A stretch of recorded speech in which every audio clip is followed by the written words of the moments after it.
নিখিল বড়ো ছাত্ৰ সন্থাই যোৱা 8 অক্টোবৰ 2025 ৰঙিয়াস্থিত হৰদত্ত বীৰদত্ত এই প্ৰেক্ষাগৃহত বিশেষ আমি বৰ্ধিত কাৰ্যনিৰ্বাহক এক্সটেণ্ডেড চেন্ট্ৰেল এক্সিকিউটিভ আমি তাত আয়োজন কৰিছিলোঁ বা অনুষ্ঠিত কৰিছিলোঁ আৰু এই বৰ্ধিত কাৰ্যনিৰ্বাহক সভাত নিখিল বড়ো ছাত্ৰ সন্থাই যি চেন্ট্ৰেল এক্সিকিউটিভে বিশেষ কিছুমান সিদ্ধান্ত আমি হাতত লৈছোঁ আৰু এই সিদ্ধান্তৰ ওপৰত ভৱিষ্যতে আহি থকা দিনত আমাৰ কাৰ্যপন্থা আমাৰ কাৰ্যসূচীসমূহ আমি চলাই লৈ যাম আৰু এই ক্ষেত্ৰত প্ৰতি বছৰ নিচিনাকৈ central talent search examination class 9 আৰু 10ৰ বাবে যে টেলেণ্ট চাৰ্চ এক্সামিনেশ্যন আমি বড়ো মাধ্যমত আমি অনুষ্ঠিত কৰোঁ অহা 14 ডিসেম্বৰত ৰবিবাৰ দিনাখন আমি হেতু কৰিবলৈ আমি সিদ্ধান্ত লৈছোঁ দ্বিতীয় কথাটো হ'ল যে 6 শিডিউলৰ বাহিৰত কাৰ্বি আংলং বিটিআৰৰ বাহিৰত বড়ো মাধ্যমৰ কাৰণে বিশেষ টেট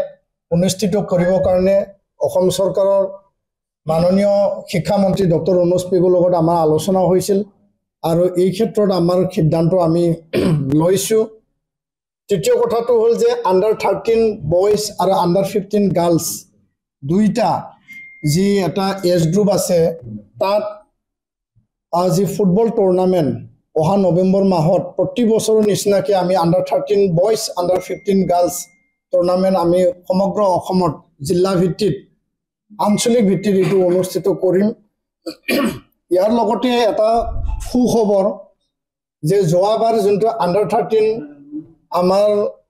বয়জ আছিল সেই বয়জত যিখিনি খেলুৱৈ সাকসেসফুলি তেওঁলোকে জয়লাভ কৰিছিল আৰু ইয়াৰে আমি বডোফা এফসি বডোফা ফুটবল ক্লাবৰ নামেৰে আমি এটা ক্লাব গঠন কৰি প্লাই অসম ভিত্তিত মানে ষ্টেট লেভেলত যি এটা কম্পিটিশন তাত আমি মানে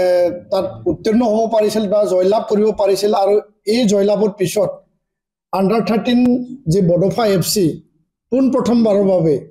অসমৰ পৰা ৰাষ্ট্ৰ পৰ্যায়ত যি অল ইণ্ডিয়া ফুটবল ফেডাৰেশ্যনে আই লিগ অনুষ্ঠিত কৰে তাত এই বডোফা এফসি পোন প্ৰথমৰ কাৰণে এইবাৰ খেলিব এটো আমাৰ এটা ভাল খবৰ বড়ো শান্তি চুক্তি 2020 লৈ আমি বিশেষ সিদ্ধান্ত আমি হাতৰ লৈছোঁ যেহেতু চুক্তিৰ 5টা বছৰ উকলি গ'ল আৰু এই 5 বছৰৰ কিছু চুক্তিৰ দফাসমূহ ৰূপায়ণ হৈ গ'ল আৰু বহুতো দফা ৰূপায়ণ হ'বলৈ বাকি আছে আৰু ইয়াৰ কাৰণে নিখিল বড়ো ছাত্ৰ সন্থাই 125 সংবিধান সংশোধনী বিধেয়ক এই বিধেয়কখন পাৰিত কৰিবৰ কাৰণে অহা শীতকালীন অধিৱেশন ডিসেম্বৰ মাহত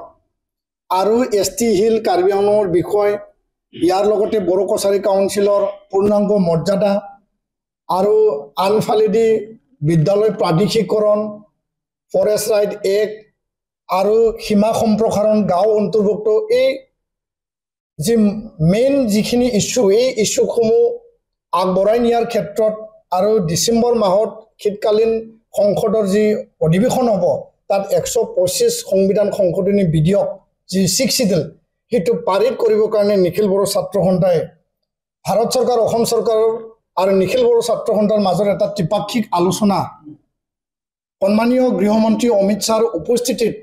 আৰু অসমৰ মাননীয় মুখ্যমন্ত্ৰী ডক্টৰ হিমন্ত বিশ্ব শৰ্মাৰ উপস্থিতিত নিখিল বড়ো ছাত্ৰ সন্থাই এটা ত্ৰিপাক্ষিক আলোচনাৰ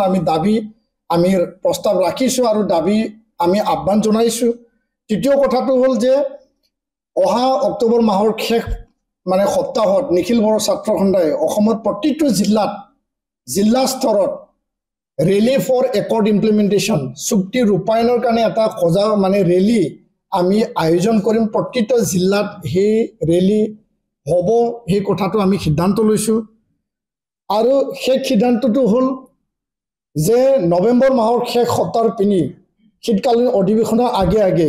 নিখিল বড়ো ছাত্ৰ সন্থাৰ উদ্যোগত নতুন দিল্লীত আমি মানে যি নেশ্যনেল কেপিটেল সেই নেশ্যনেল কেপিটেল নতুন দিল্লীত এখন মানে ধৰ্ণা আৰু ডেমনষ্ট্ৰেশ্যন কাৰ্যসূচী আমি ল'বৰ কাৰণে আমি প্ৰস্তাৱ ৰাখিছোঁ এই তিনিটা কাৰ্যসূচী এটাটো হ'ল যে চুক্তি ৰূপায়ণৰ কাৰণে ত্ৰিপাক্ষিক আলোচনা আমাক লাগে 2 নম্বৰটো হ'ল যে অক্টোবৰৰ লাষ্টত আমি প্ৰতিটো জিলা লেভেলত ৰেলী ফৰ ৰেকৰ্ড ইমপ্লিমেণ্টেশ্যন কাৰ্যসূচী হ'ব আৰু 3 নম্বৰ কাৰ্যসূচী হ'ব নতুন দিল্লীত শীতকালীন অধিৱেশনৰ আগে আগে আমি ডেমনষ্ট্ৰেশ্যন আৰু ধৰ্ণা কাৰ্যসূচী ল'বৰ কাৰণে আমি প্ৰস্তাৱ গ্ৰহণ কৰিছোঁ এইখিনিয়ে যোৱা 8 তাৰিখত হোৱা কেন্দ্ৰীয় যি বৰ্ধিত কাৰ্যনিৰ্বাহক সভা এই প্ৰস্তাৱসমূহ আমি আপোনালোকক বা অসমবাসী আৰু বিটিআৰবাসী ৰাইজক আমি অৱগত কৰিছোঁ